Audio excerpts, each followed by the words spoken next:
हम लोग ये चाहते हैं कि अग्निपथ योजना जो आई है गवर्नमेंट की तरफ से, हम समझते हैं, हम उससे सहमत हैं। कहीं ना कहीं हम चाहते हैं कि नौजवानों को रोजगार मिले, तो रोजगार की वो स्कीम नजर आती है, तो रोजगार नजर आ रहा है। 25% को परमानेंट रोजगार नजर आ रहा है, जो बाकी के बचे उन्हें भी रोजगार नजर आ रहा है।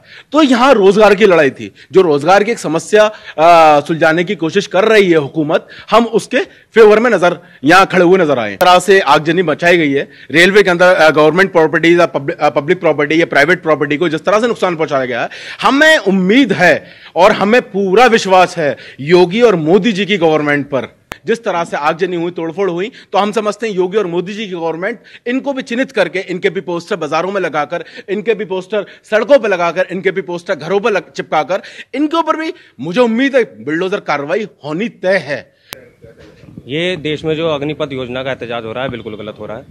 ये सरकार की मंशा साफ है, सरकार को जो है नौकरियां देनी है, और इतनी कम उम्र में 17.5 साल की उम्र में सरकार नौकरी की प्रतिमा दे रही है, जहां आजकल 26 से 30 साल तक का उम्र नौजवान बेरोजगार घूम रहा है।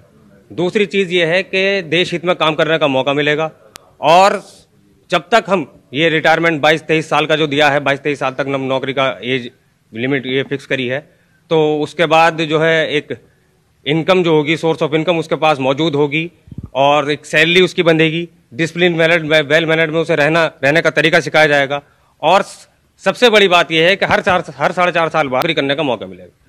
कार्रवाई तो देखिए, कार्रवाई तो बिल्कुल होनी चाहिए, क्योंकि सरकारी संपत्ति को, ये राष्ट्रीय संपत्ति को नुकसान पहुंचा रहे हैं, रेलवे प्रॉपर्टी को नुकसान पहुंचा रहे हैं। कोई राज्य संपत्ति नहीं है, देश की प्रॉपर्टी है।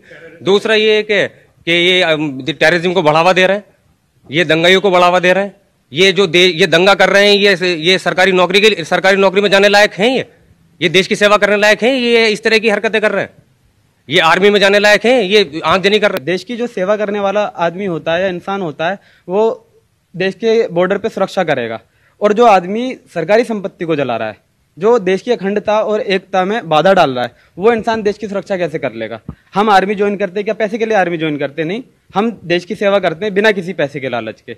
तो ये लोग जो भी आगजनी कर रहे हैं, जो सुप्रीम कोर्ट की गाइडलाइन है और जो संविधान के अकॉर्डिंग जो भी कॉन्स्टिट्यूशन में कहा गया है, खिलाफ कार्रवाई होनी चाहिए एनएसए और यूएपीए के तहत, क्योंकि सरकारी संपत्ति को आग लगाना, उससे जो उन्माद फैलता है और दंगा फैलता है। इन उपद्रवियों की जो पहचान करके इनको चिन्हित करना चाहिए, क्योंकि ऐसे लोग आर्मी में भर्ती होने लायक नहीं है बिल्कुल भी। देश की जनता को मोदी जी की बातों के खिलाफ जाना, ये मोदी जी की योजनाओं के खिलाफ जाने का मतलब है कि राष्ट्रीयता के खिलाफ चले जाना। मोदी जी की योजना के खिलाफ नहीं जाना चाहिए, और जिन लोगों ने इस तरह का प्रदर्शन किया है उन पर वही कार्रवाई होनी चाहिए जो अभी हुई है कानपुर में, जो उससे पहले सीएए में हुई है, जो आफरीन के साथ हुई है। अगर वो कार्रवाई नहीं होती है तो दुनिया के पटल पे ये साबित करें कि ये सिर्फ और सिर्फ एक जाति विशेष, एक धर्म विशेष के ऊपर कार्रवाई करने वाले लोग हैं।